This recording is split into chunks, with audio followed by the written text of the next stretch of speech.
It is now about an hour and 45 minutes to launch. You're looking at the scene from high above. The Goodyear blimp orbiting at a safe distance around the Kennedy Space Center. We're told about 12 miles away. That's about how much airspace they clear off for this aircraft.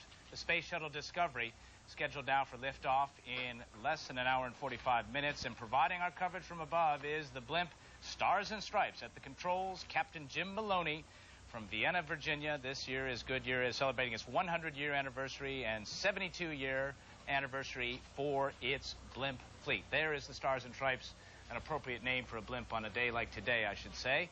Mark Potter is somewhere beneath the Goodyear blimp right now with the group on the beach, ready to see the show. Hello, Mark. Hello, Miles. Well, we are in a sea of people, 8,000 people to be specific, here in Titusville. Everyone is just waiting quietly. People are hunkered down now. The excitement of early this morning has settled down a bit. People are just waiting for the launch at 2 o'clock. The main thing they're having to deal with here right now is the heat. It's a very hot day, and everyone is just doing what they can to keep cool. Umbrellas are precious commodities, as you can see here in this area right now, which looks like a beachhead. Actually, it is sort of one. We're on the bank of the Indian River, about 10 miles from the launch pad area, and surprisingly 10 miles away we can still see the pad. We can certainly see the vehicle assembly building. It's going to be quite a show here, and everyone knows that, and they're just waiting for the time to pass so that they can watch it. And we're being kept apprised here by a loudspeaker system over the hill of exactly how things are going, so people know where we stand and how much more time we have to go. Now, people are here from all over the country, and in fact, we met a couple here from Sydney, Australia. They came here just for this launch. Some of the people who are here from this country include Gary Thompson. Gary, we tried to talk to you earlier, but we were interrupted by the astronauts. You came all the way from Perryville, Maryland. Tell me why you thought it was so important to be here. Well, just the history of it, and to see John and Glenn go back up in space again. And what's so important about this mission as far as you're concerned? Well, I think it's going to give a boost to the space program that, for further funding and whatnot. I just think that the space program needs a shot in the arm right now. And this will do it. I believe so. You see the people here. Exactly.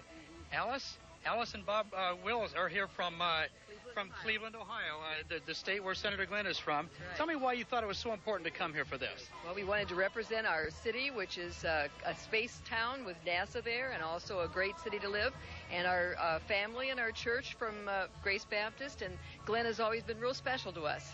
And so what do you think about seeing him return to space 36 years later? I think it's fantastic. I just admire a man that's 77 that can actually go back to where he's been and just be really important to his country.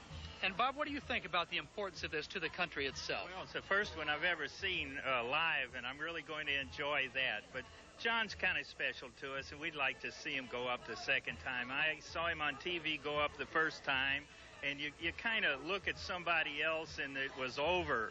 So this one he's really going to enjoy.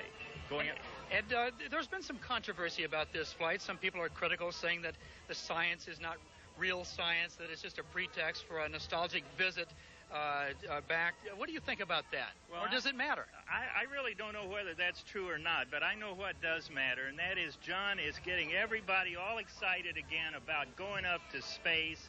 And that's what NASA's whole program needed, is a kind of a shot in the arm of the people getting back into it.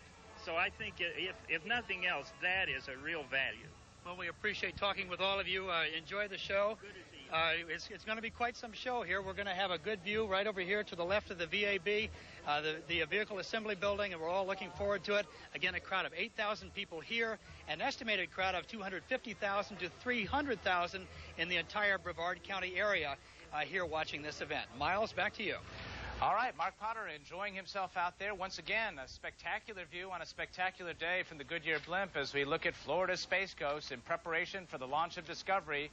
6 people and a 7th by the name of John Glenn. His second historic flight into space is now an hour and 20 minutes away if things go according to plan. Stay with CNN for extensive live coverage of this event. We'll take a break right now.